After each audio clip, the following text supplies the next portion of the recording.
1, 2, 1, 2, test micro, vous m'entendez? On va laisser les derniers arriver, oui, non. Allez, on se donne 2 minutes. Et puis on va démarrer.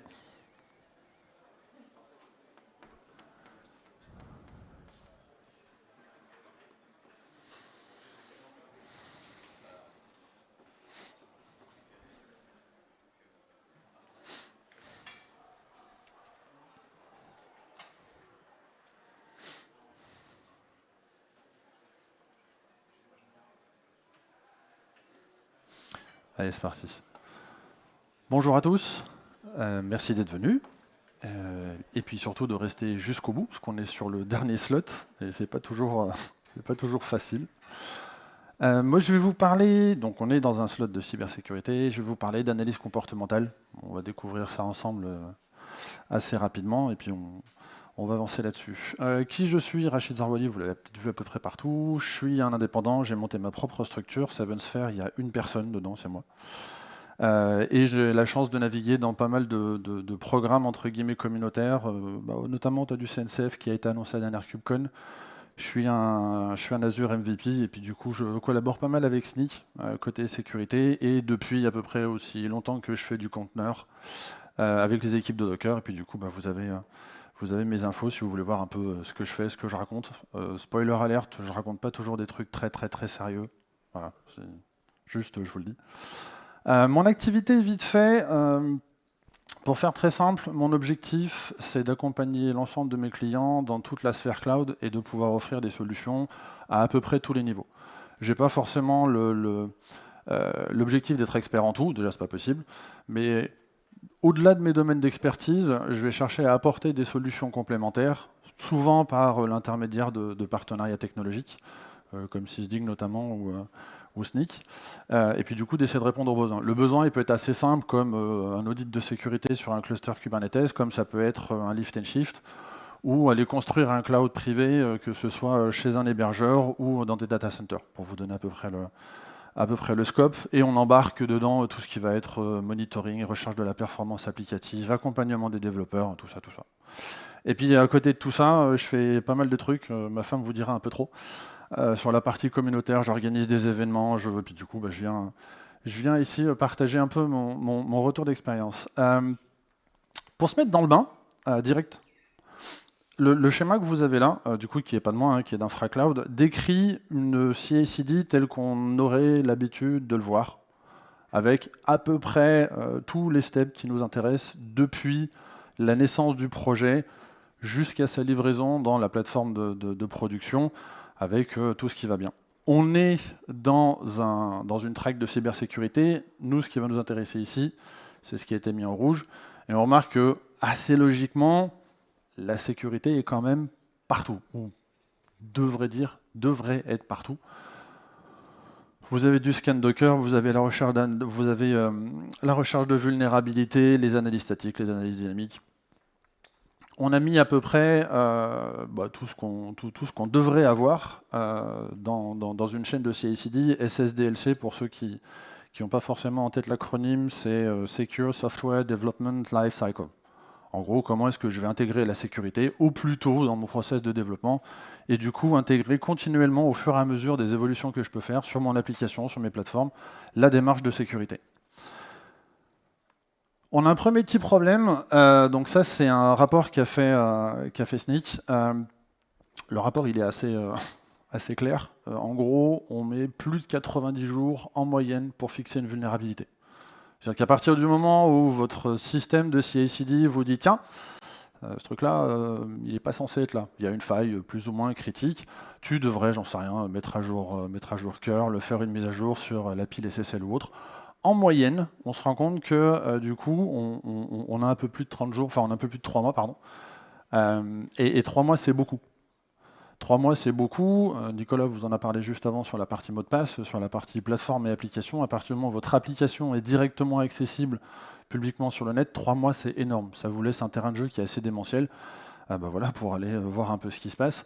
Aujourd'hui, on est arrivé dans un monde où, en plus, les proof of concept, donc les exploits, si on peut le dire autrement, qui vont vous permettre normalement de tester votre plateforme à la sensibilité de cette faille, mais qui sont aussi utilisés pour casser des plateformes, on en retrouve de plus en plus souvent et de plus en plus vite sur GitHub, GitLab et autres. Donc on a un problème assez, entre guillemets, assez conséquent, puisque du coup, pour faire assez simple, à partir du moment où vous avez passé tous les steps de sécurité et que vous mettez en production, au moment où toute votre plateforme de contrôle vous dit « c'est vert », en réalité, il y a 9 chances sur 10 pour que dans les prochaines minutes, il y ait déjà un exploit qui a été trouvé et qui potentiellement pourrait servir à mettre à mal votre plateforme. Et si votre plateforme, c'est le cœur de votre business, potentiellement à mettre à mal le business de votre boîte. Et effectivement, c'est pas très fun. On a un autre problème. Du coup, on descend un peu plus bas, on va aller voir Kubernetes. Le schéma que vous avez là et le graphe que vous avez là est fait à partir de Shodan. Vous pouvez faire le même que moi, hein. Vous prenez un compte shodan.io, vous créez un compte, soit vous payez, soit vous avez un compte académique, et vous dites simplement, voilà, tu me sors la liste de tous les clusters Kubernetes qui sont publiquement accessibles, tu me les tries par version, et vous prenez le top 10. C'est à peu près ce que j'ai fait ici. On a un premier problème ici, on remarque que les versions les plus récentes, c'est du 1.22, la dernière version, c'est du 1.27. Kubernetes, le projet Kubernetes et la plupart aujourd'hui des fournisseurs qui vont vous offrir du Kubernetes Managed sont assez clairs. On supporte 2 versions majeures inférieures à la dernière release et on supporte dans chacune d'elles 2 versions mineures inférieures. Comprendre par là, ici, il n'y a plus rien qui est supporté. Pas de support, ça ne veut pas dire pas de bug fixe, c'est surtout pas de security fixe. Si jamais il y a je ne sais pas quoi qui s'est passé, on en reparlera un petit peu après, vous allez voir, il y a des trucs rigolos qui peuvent se faire là-dedans.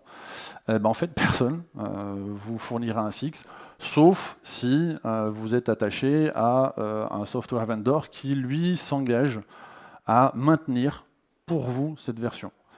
Il y a différentes plateformes qui font ça, qui savent très bien qu'ils n'arrivent pas forcément à suivre le rythme de release de Kubernetes. Kubernetes, aujourd'hui, c'est 3 releases par an. Ça peut paraître beaucoup, il ne faut pas oublier qu'on est passé de 4 à 3, ce qui est déjà plutôt pas mal, mais ça va encore vite. Et surtout, les nouvelles releases vont apporter leur lot d'évolution, vont potentiellement apporter des breakages, donc des fonctions qui existaient avant et qui ont été réécrites et qui fonctionnent différemment. Donc c'est vraiment quelque chose qu'il faut suivre presque au jour le jour, normalement au jour le jour. Et du coup, effectivement, ça commence à nous poser un problème. Qu'est-ce que ça peut poser comme problème ? 2. Alors, en réalité, plus de 2. Sur ce schéma-là, on en a 2 simples. Dirty Pipe, c'est une faille qui est connue depuis assez longtemps maintenant. En gros, l'idée, elle est assez simple. Il y a une faille au niveau de runC. Pour ceux qui ne voient pas ce qu'est runC, c'est le tout petit exécutable qui tourne sur vos hôtes. Et c'est lui, en fait, qui est en charge de démarrer vos conteneurs et de les gérer. Il vient avec son petit copain containerd et les deux font que tout fonctionne.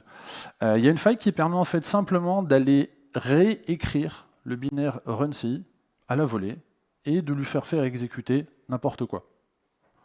Un reverse shell, aller récupérer un binaire sur Internet et puis l'exécuter. Vous pouvez littéralement lui faire n'importe quoi.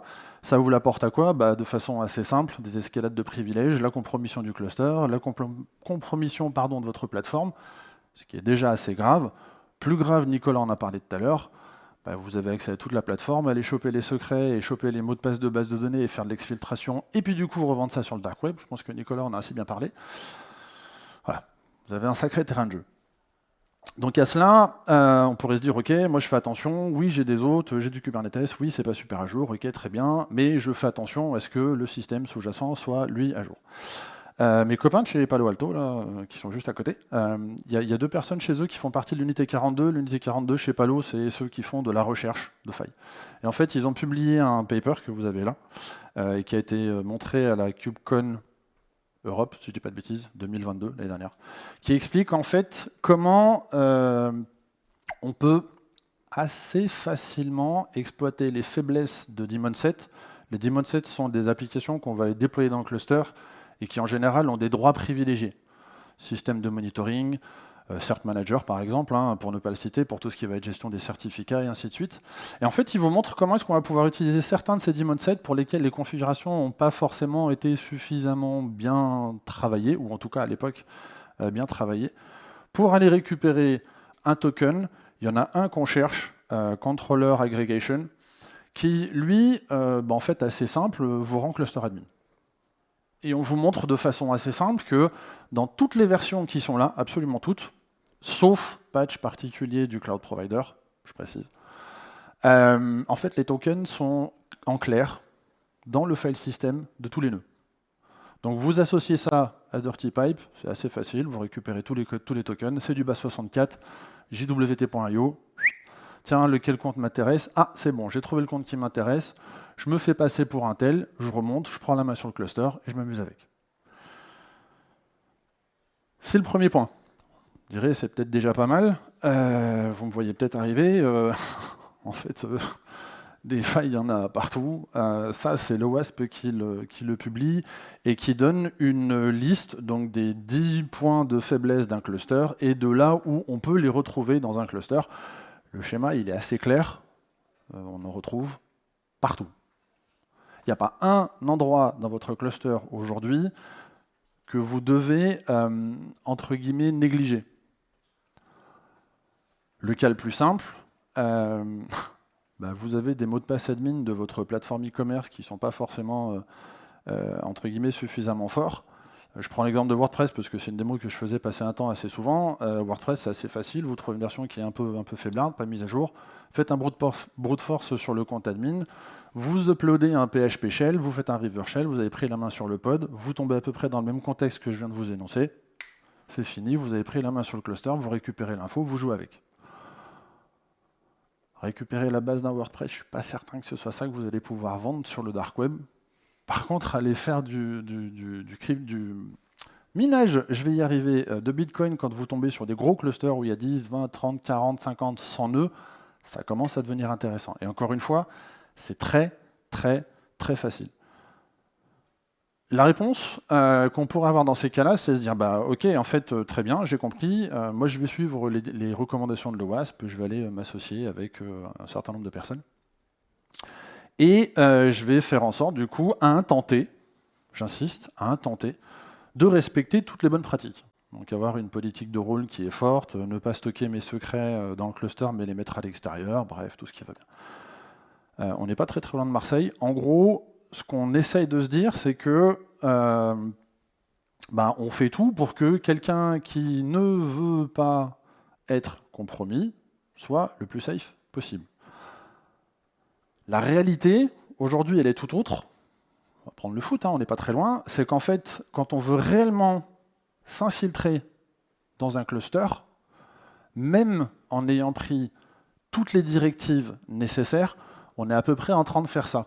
En gros, vous avez la défense qui est là, elle est bien placée, tout le monde est là, c'est super, vous avez tous vos outils, vous avez juste laissé traîner un truc dans un coin que vous n'avez pas forcément maintenu. Ici, il cherche à lober le gardien, c'est à peu près ce qui va se passer. Comprendre par là, vous ne pouvez pas traiter la sécurité d'une plateforme que par le volet applicatif ou que par le volet plateforme pure, infrastructure, et surtout, vous ne pouvez pas le traiter uniquement au travers de votre CI/CD pour la simple bonne raison que votre CI/CD, elle ne se déclenche pas toutes les secondes. Elle va potentiellement se déclencher 4, 5 fois par jour, et ainsi de suite. Donc vous avez toujours un laps de temps assez court, malgré tout, mais qui est là. En général, quand j'en parle, la première réaction, c'est à peu près celle-ci. C'est stop. C'est pas grave, il va rien se passer, on a fait attention, t'inquiète pas, ça va. Oublie ce que tu as vu, c'est pas grave, tout va bien se passer. Moi, ce que j'ai envie de faire, et ce que je fais de plus en plus avec mes clients, et puis avec toute personne que ça intéresse, parce que je suis aussi investi dans les communautés, c'est ça. C'est plutôt de dire, attends, ok, oui, on a compris, il y a une faille, bon, ok, vous n'avez pas forcément tous les systèmes qui vont bien, ou ce que vous avez mis en place est peut-être insuffisant. Vous n'avez pas forcément eu les moyens de mettre suffisamment d'efforts pour maintenir cet ensemble-là. On va essayer de trouver ensemble des mécaniques qui font que vous n'allez pas passer votre temps à aller tout scruter, vous n'allez pas passer votre temps à redéployer constamment des nouveaux clusters et ainsi de suite. Comprendre le fait que vous avez un cluster qui est peut-être pas forcément super à jour, mais il y a des raisons, et des raisons, il peut y en avoir plein. Et du coup, essayer de trouver un peu cette cote-part entre bon, ok, je suis pas au top, c'est pas grave. Maintenant, j'ai des impératifs business et il y a des choses que je peux pas forcément faire. Alors, et la question qui tombe souvent, c'est qu'est-ce qu'on peut faire? Qu'est-ce qu'on peut faire pour filer un coup de pouce aux gardiens ici, histoire que on ne puisse pas mettre un but, parce que bon, si vous suivez un peu l'actualité, notamment en National 1, alors, bref, moi je suis l'équipe à côté de chez moi qui a failli descendre en National 2, ils ont réussi à se maintenir. Ça s'est à peu près fini, à peu près dans... On n'était pas très très loin de ce schéma-là, ça c'est pas loin de fini de... bon, il y a un but qui passe. Il y a une nouvelle démarche qui commence à arriver depuis, depuis plusieurs années, alors ça a plein de noms. De plus en plus, on appelle ça runtime security ou container runtime security. Moi, j'aime plus appeler ça analyse comportementale. La raison, elle est simple. On va aller plus loin que le simple outil qui va aller vérifier un état à un temps T. Vous avez peut-être l'habitude de voir des admission controllers. On entend souvent parler de gatekeepers, notamment, qui utilisent Open Policy Agent pour faire des contrôles. C'est souvent des mécanismes qui vont se déclencher à un temps T. Comprendre par là, à la phase de déploiement de votre application, on va aller vérifier certaines choses. On va aller vérifier, par exemple, que la signature de l'image, quand elle est signée, c'est bien la bonne. On va aller vérifier que le registre à partir duquel vous poulez l'image, c'est bien le vôtre. Donc on va faire tout un tas de contrôles. Le vrai problème, c'est toujours pareil, une fois qu'on a passé cette barrière de contrôle, il ne se passe plus rien. Vous avez déployé, ok, machin, et puis après, on verra ce qui se passe. L'idée de cette analyse comportementale, ou ce que moi j'appelle l'analyse comportementale, c'est justement d'aller un step plus loin. On va vraiment essayer de descendre au plus bas. Donc on ne va pas regarder que l'appli, on ne va pas regarder que la plateforme, on va vraiment essayer de s'approcher au plus proche du cœur de notre système, aller récupérer toutes les données qu'on peut. Absolument récupérer tout ce qu'on peut récupérer, et puis voir dans quelle mesure, avec ces données, on n'est pas capable d'aller détecter des comportements anormaux. C'est un peu l'objectif. Je prends l'exemple du reverse shell parce que un utilisateur qui se log en admin sur un WordPress et qui upload le shell.php, je crois qu'il s'appelle comme ça, le script, assez basiquement, il n'y a aucun système de log qui vous écrira dans un coin, tiens, il y a quelqu'un qui s'est logué en admin et il a uploadé le fichier. Et ça va passer complètement au travers des radars.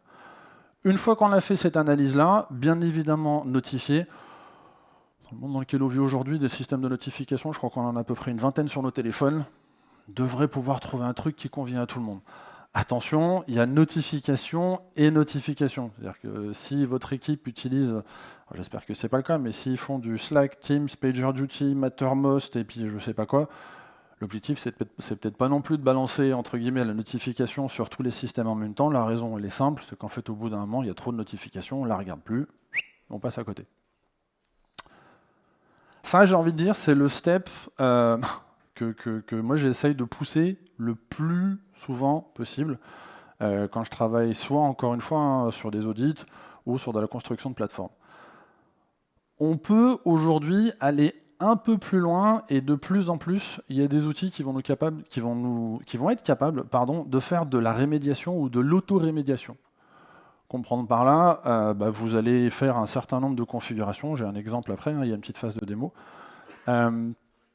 Et cet outil-là va faire son analyse comportementale, va regarder tout ce qui se passe sur la machine, et en fonction de différentes règles que vous allez lui donner, soit il va que notifier en disant c'est passé un truc là, je suis pas très sûr que ce soit bien, ce serait bien qu'il y ait quelqu'un qui jette un œil, ou à l'extrême dire non, en fait ça a été complètement proscrit, c'est interdit, et puis je fais à peu près ce qu'on me laisse faire. Open source à la rescousse, je suis quelqu'un qui fait beaucoup d'open source, pratiquement que de l'open source, et quand je travaille avec des clients, je ne pousse que des outils open source. C'est un choix, voilà, c'est mon choix. Et il y en a deux aujourd'hui que je regarde de plus en plus, et que je pousse de plus en plus. Celui qui est à gauche, c'est Tetragon, issu du projet Cilium. Tetragon, juste pour la petite histoire, c'est un produit qui initialement existait dans la version entreprise de Cilium, et il y a une partie du produit qui a été open sourcée.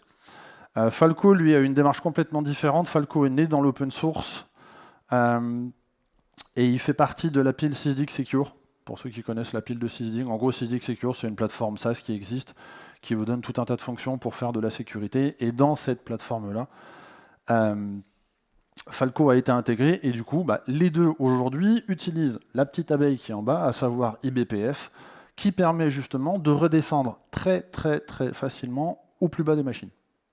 On ne peut pas être plus près, enfin on peut pas, on pourrait toujours, mais on est suffisamment prêt pour aller récupérer à peu près toutes les informations dont on a besoin. À qui ça parle ?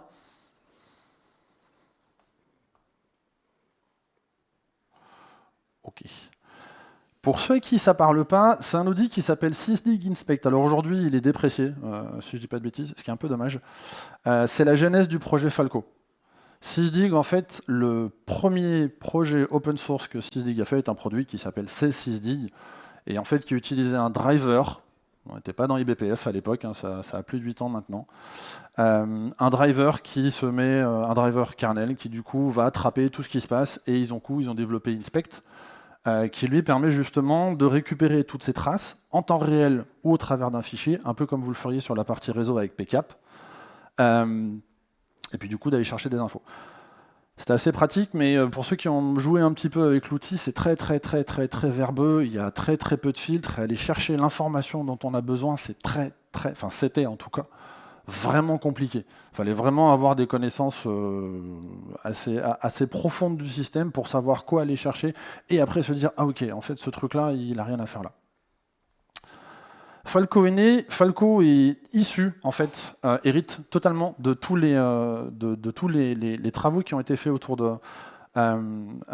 de Sysdig, et au départ, a commencé à peu près de la même façon. C'est-à-dire que l'idée était assez simple, c'est de dire, je vais récupérer ce que Sysdig récupère, et puis je vais essayer de voir à peu près ce que je peux en faire. L'outil a évolué dans le temps, s'est rapproché un peu plus de Kubernetes, c'est logiquement, on est en train d'en parler ici, et se rapproche surtout de plus en plus dans l'ouverture. Je vous en reparlerai juste après, il y a tout un système de plugins qui existe, qui permettent de ne pas aller regarder que votre machine et ce qui se passe sur votre machine, mais d'aller presque collecter des infos sur à peu près n'importe où, et puis du coup de faire tout un tas d'analyses. Comment il se comporte? C'est assez simple, façon de parler. En gros, il récupère tout un tas d'inputs, il mouline tout ça, il y a différentes petites choses, je vous montrerai ça dans la démo. Et en fonction de toutes ces informations, des règles qu'on va lui donner, des priorités qu'on va donner, des informations de contrôle, et puis des endpoints qu'on va lui filer, il va déclencher quelque chose. Est-ce que c'est la notification? Est-ce que c'est de l'autorémédiation? Est-ce que c'est aller écrire dans un fichier de log?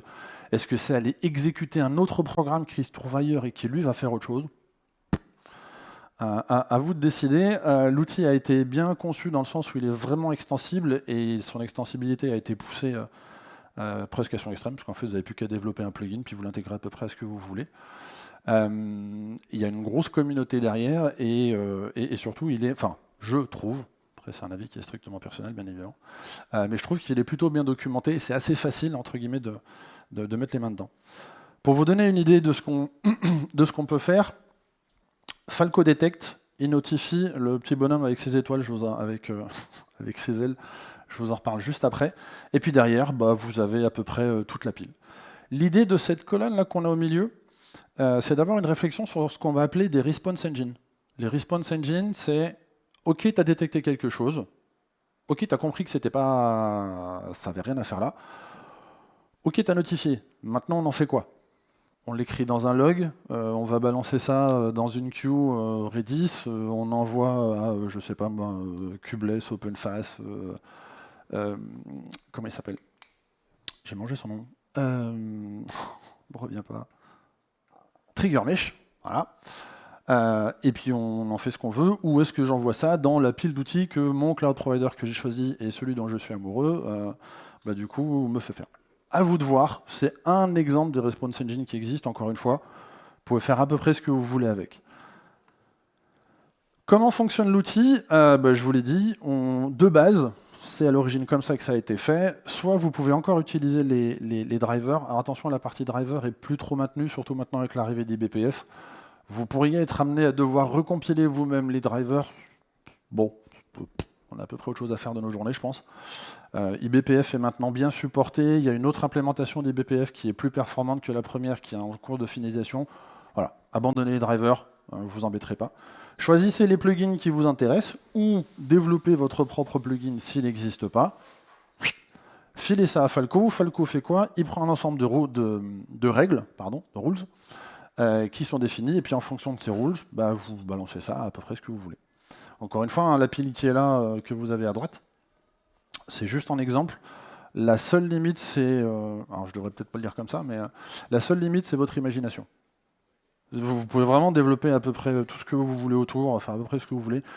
Falco CTL, qui était un projet open source qui avait été abandonné à l'époque, maintenant a été repris et reconstruit, ce qui fait que le déploiement, la mise à jour de l'outil, la mise à jour des règles, le déploiement des plugins est vraiment encore plus simplifié.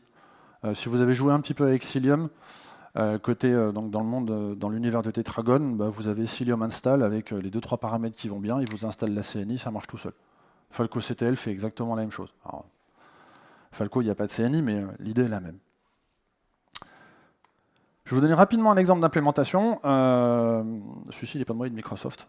C'est un exemple, c'est-à-dire qu'en fait, vous avez Falco qui tourne partout, vous envoyez ça au petit monsieur là, avec ses ailes, là, qui s'appelle le sidekick, on va l'appeler maintenant.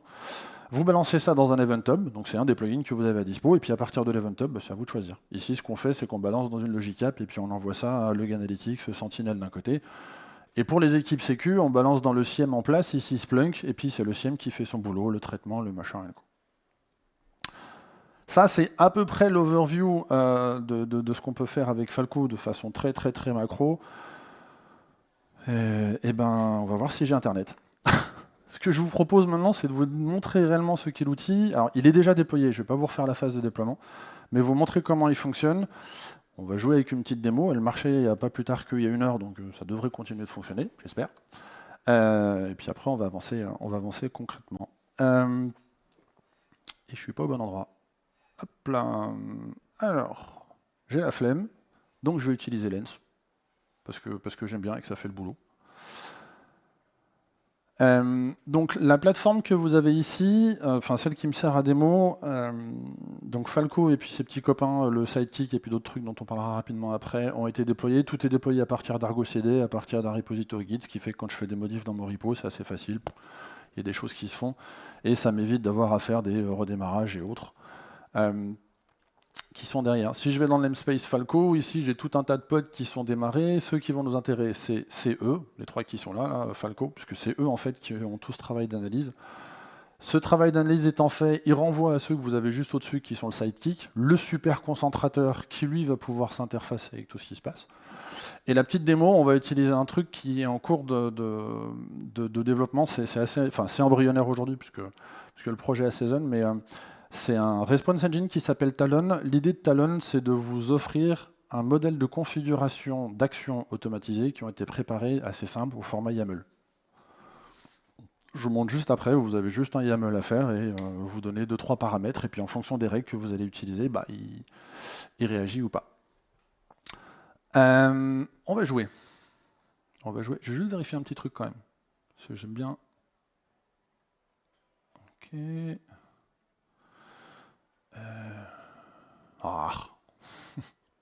Spoil. Dommage. J'aurais dû l'enlever avant. Hop là. Donc j'ai mon petit pod qui est là. On va simuler quelqu'un qui s'est introduit dans le pod. Attention, c'est grave. Et ici, bah, je vais juste faire ça. Alors c'est débile, hein, parce que vous allez vite comprendre que ça marche pas. Et ça peut pas marcher. C'est normal. Je vais juste grossir un petit peu, histoire que tout le monde puisse voir. Tac.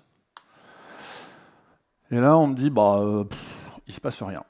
Si je vais un peu plus loin dans mes logs qui sont là, et si je fais ça, hop là,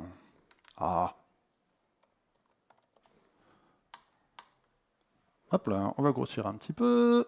Ça, c'est les logs du fameux Talon, et Talon dit, oulala, t'as fait un truc qui est pas bien là. Moi, on m'a dit, ce que tu fais là, c'est moche, pas de problème, je vais m'occuper de ton cas. Il fait 2 choses. Il applique une network policy, ok, et il vous claque un label. Bon, on va voir un peu ce qui se passe. Je prends mon petit static web qui est là. A priori, il m'a claqué un label. Il m'a claqué un label. Il a mis label suspicious égale true.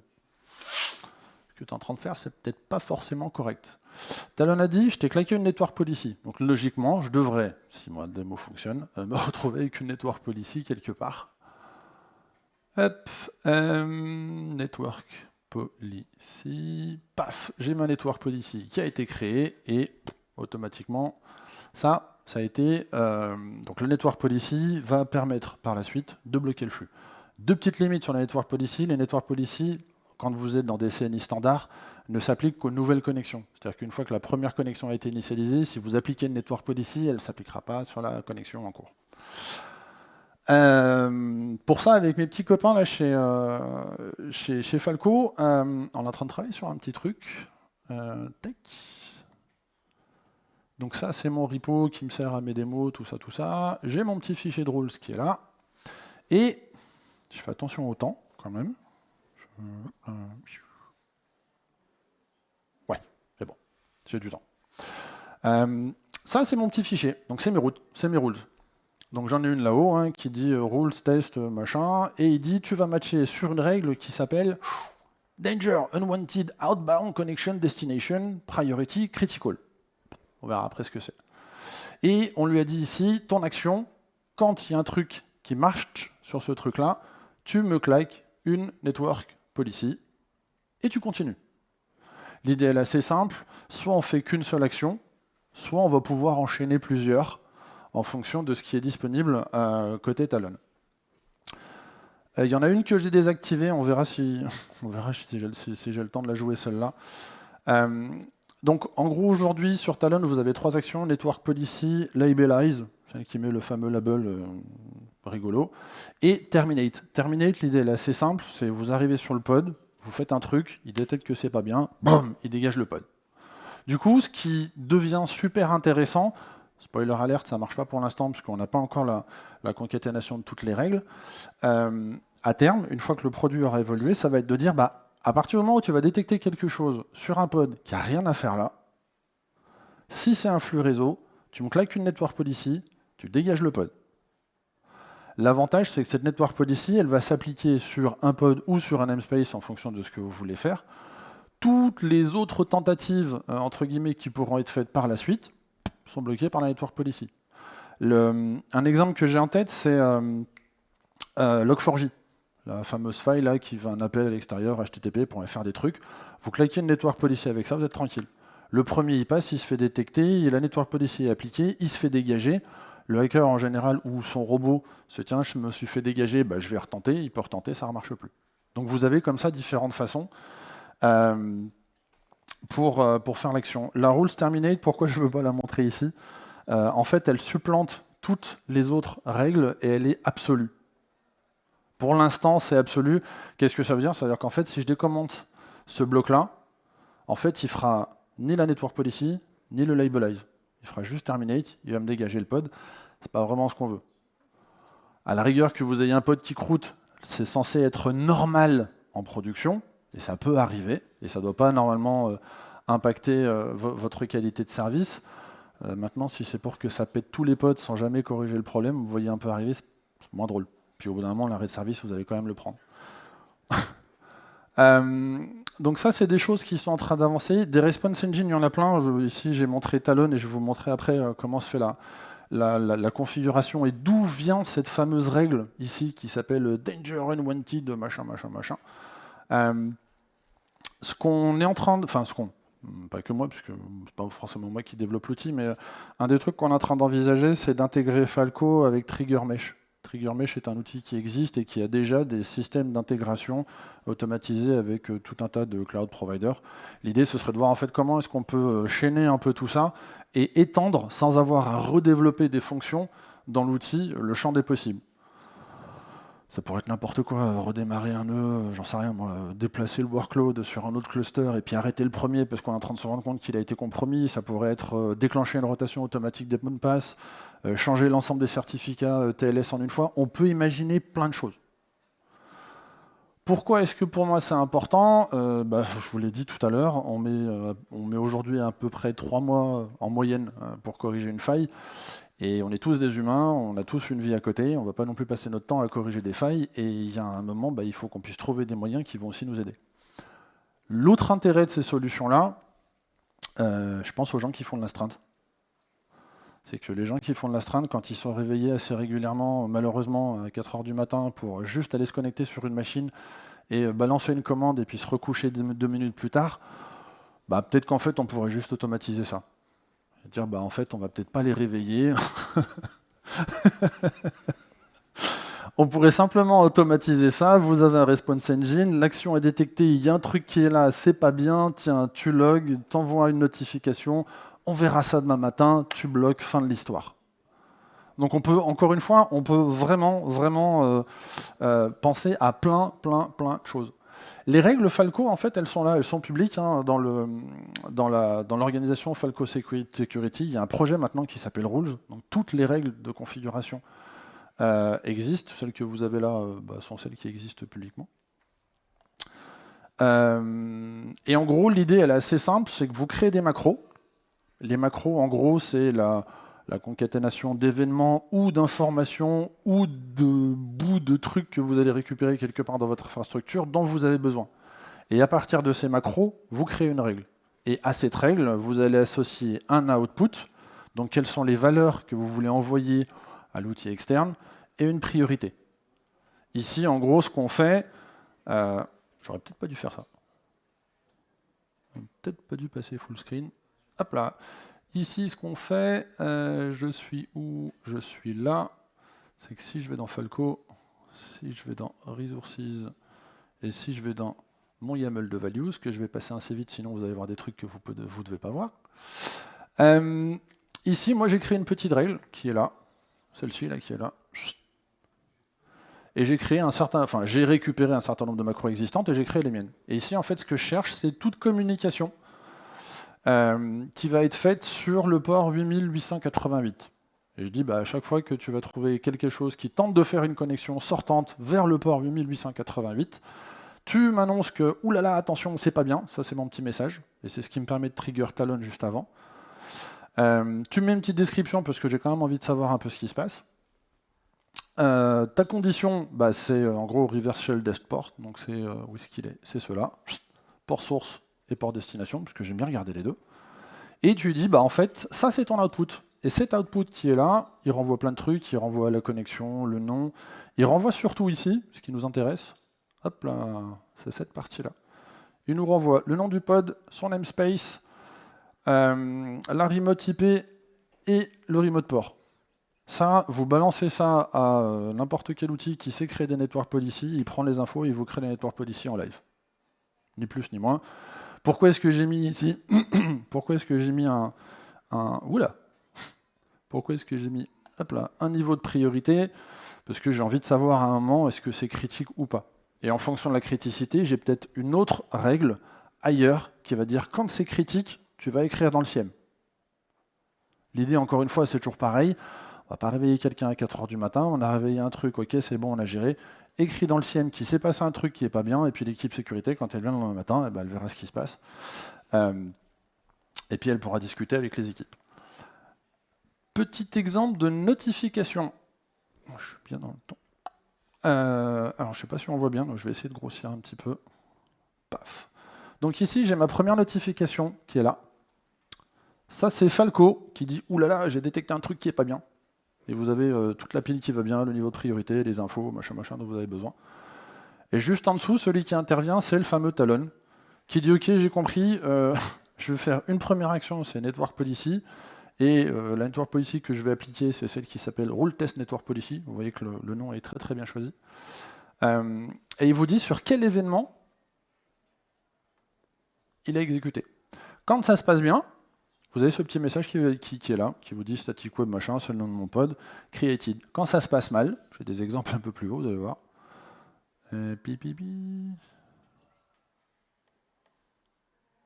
c'est du labelize. Parce que autant il vous dit les choses quand ça se passe bien, autant quand ça se passe mal, il vous le dit. Ça va arriver. Vous voyez que j'ai fait trop de tests.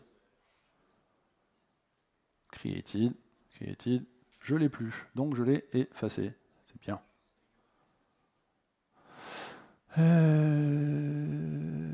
Voilà, quand ça se passe mal, il vous insulte. Il vous dit t'es mignon, mais typiquement ici, ce que j'ai fait, c'est que je me suis planté. Talon n'avait pas les droits pour créer des network policy dans sa politique airback, et je me fais engueuler. Vous avez comme ça toutes les notifications qui vont bien, en fonction de ce que vous voulez faire derrière.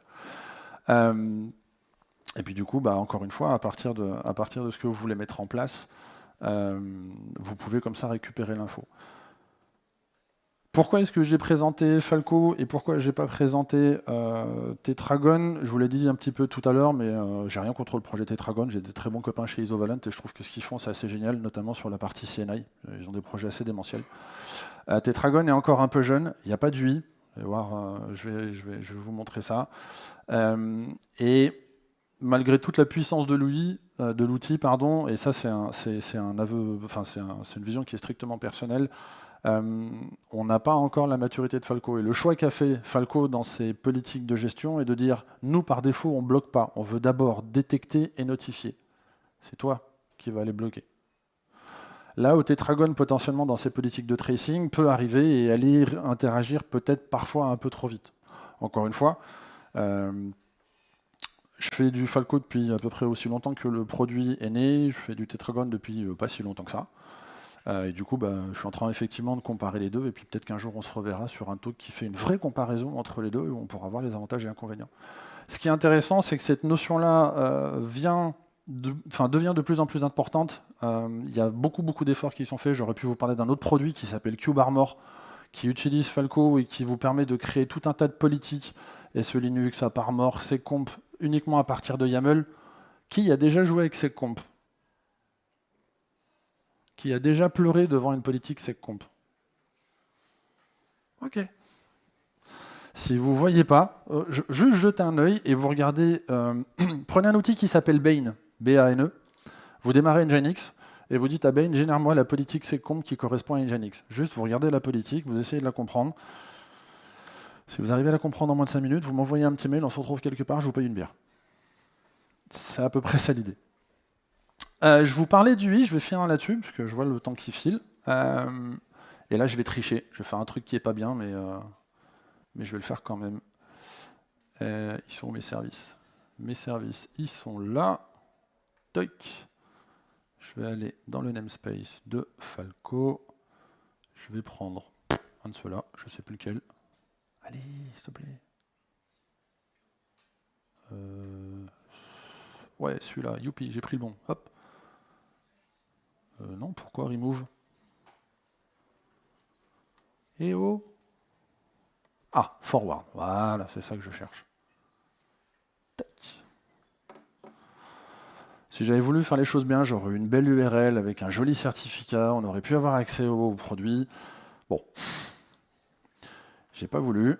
Donc là, je vais juste faire /UI. Normalement, ça marche. Non, ça marche pas. Ouais, super. Mon UI Falco est cassé. C'est pas cool. Et je sais pas pourquoi. Vous le voyez pas, mais je vous le montrerai pas. Mon UI est cassé, donc je vais pas vous la montrer. Tout simplement. Non, en fait, c'est...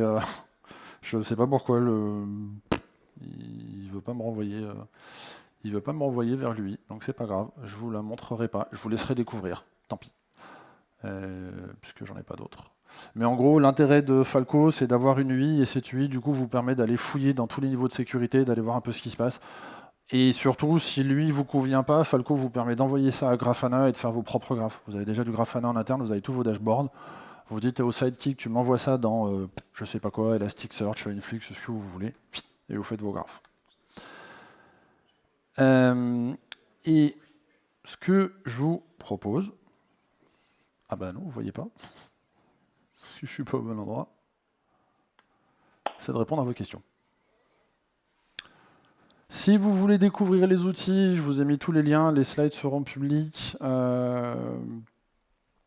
Lâchez-vous, si vous voulez contribuer aux différents projets, faites-le. Moi, je trouve ça super intéressant. Encore une fois, c'est aussi une des raisons pour lesquelles je suis là.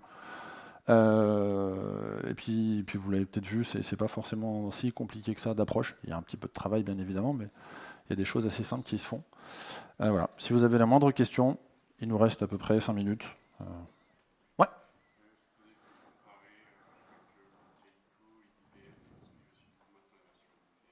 Alors, Calico, IBPF, non.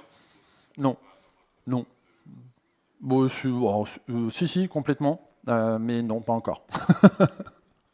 Non, là j'ai vraiment un focus Tetragon Falco, parce que j'ai vraiment envie de faire une vraie comparaison entre les deux. Non, Calico BPF, non, pas encore.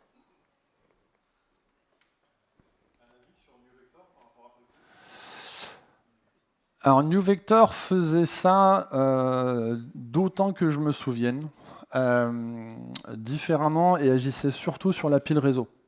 Là, le test que j'ai fait, c'est un truc réseau parce que c'est facile. J'aurais pu le faire sur le binaire curl. J'aurais pu aller trapper l'ouverture d'un fichier. J'aurais pu aller trapper un utilisateur qui fait cd/var libkubelet. C'est là où je trouve que justement les outils comme Falco et Tetragon vont beaucoup plus loin. C'est qu'on ne s'attaque pas qu'à la pile réseau. On va vraiment regarder tout ce qui se passe et puis remonter les éléments derrière.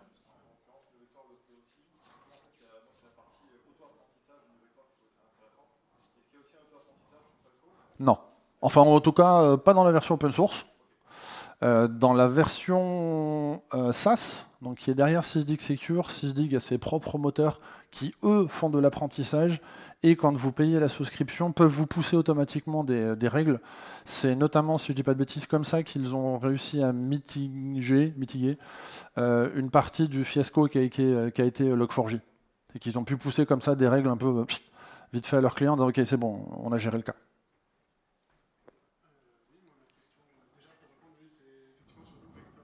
Eh ben, je savais pas. Oh. D'accord.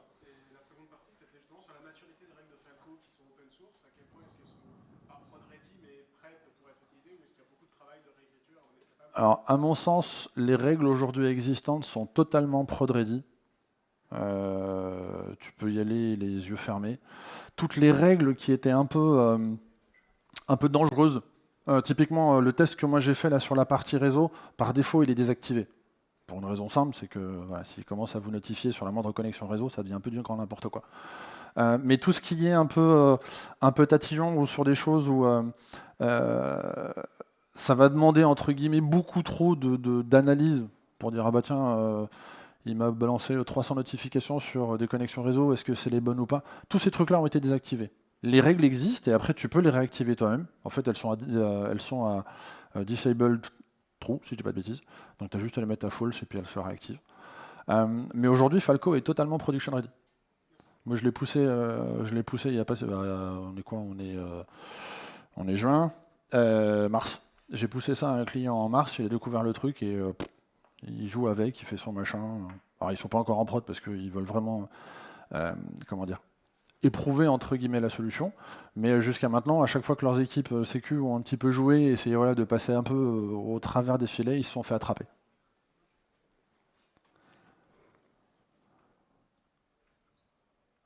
Une petite dernière question, j'ai dépassé 2 minutes. Bon, c'est pas grave.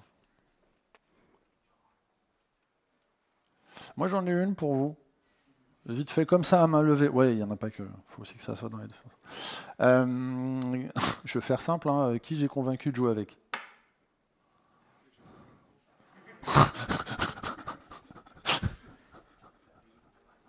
Bon, bah, au moins, c'est que j'ai réussi mon pari. C'est cool.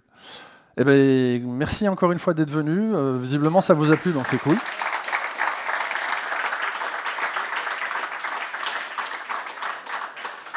Et puis, bah, on pourra toujours échanger.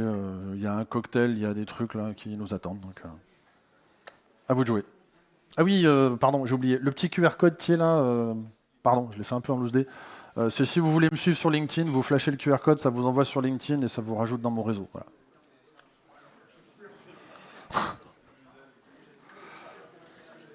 Non, il n'y a pas un crypto miner derrière. Non, non, non.